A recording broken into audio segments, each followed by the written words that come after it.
Hey, all. Thanks for being a part of the Vote Common Good conversation about how do we build resilience during these Trump years.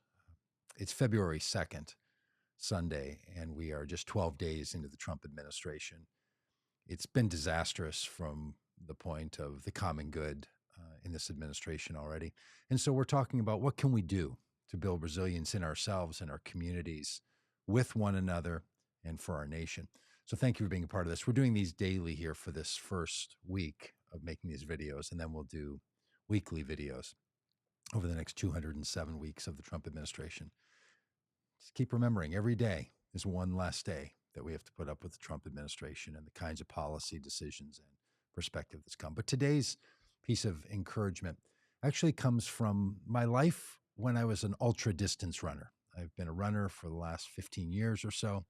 And before my hip gave me a little bit of hold up, I was an ultra distance runner, which means running distances more than 26 miles.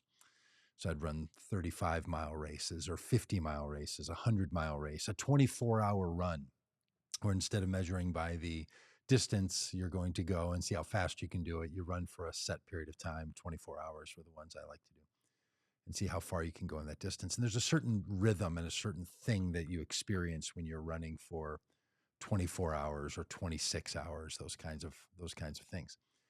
There's a different way you think about what you're doing when you're running. And I thought it might be a helpful way to think about how we need to pace ourselves during these Trump years.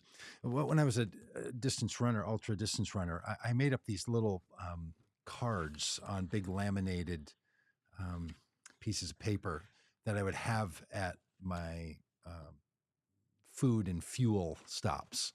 You often will have a crew. I would always have a crew that would come along. So they would have this and they would flip through it. And there were these 4 big reminders. One of them was presence. I am here, not ahead and not behind. I'll talk more about that one in a moment. The second one was gratefulness. It's an honor to be supported by these people, both people on my crew and the other runners. The third is patience. I am not in a hurry. I will live harmoniously in body, mind, will, and spirit. Really important in distance running that you don't feel like you're in a rush. I mean, what are you doing out here? You're running and you're not ahead of yourself or behind, no matter what the clock says. And then acceptance that in running, it's not about judgment or critique or even competition. It's one of the things I loved most about ultra distance running. Now, so many of these lessons that I was engaging in ultra distance running, I think fit life in general. So I was a big advocate for this kind of ultra distance running, but also for what we're talking about in politics. And so just want to talk a little bit about this one, presence. I'm here, I'm not ahead, and I'm not behind. There's a great Bruce Springsteen song that I like a lot called Living in the Future. And the song Living in the Future is one where the singer, Springsteen, suggests, hey, those things haven't happened yet. They may happen. You'll have to be ready for them when they do, and you will engage when they happen, but they haven't happened yet. You're still right here. That's the notion. It's a big present notion inside of Christianity, to live in this moment, to live in this time, to live this day. This is the day, the psalmist would say, or give us this day our daily bread, or on this day we will live faithfully. It's calling us to this act of presence, not ahead, not behind, just here.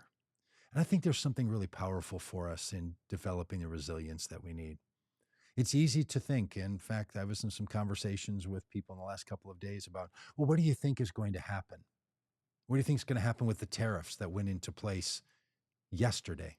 Well, now we know and we can act. We can prepare ourselves for what could be ahead, but reminding ourselves we're not there yet. We are here because this moment requires our full presence, because this moment requires our full attention, because this very moment requires from us what only this moment needs and what only we can give. We don't have to live only in the past. We can't yet live in the future. We can live right now. We can live at this time. So our encouragement today for building this resilience is What does this day have in store? And tomorrow will be a new one.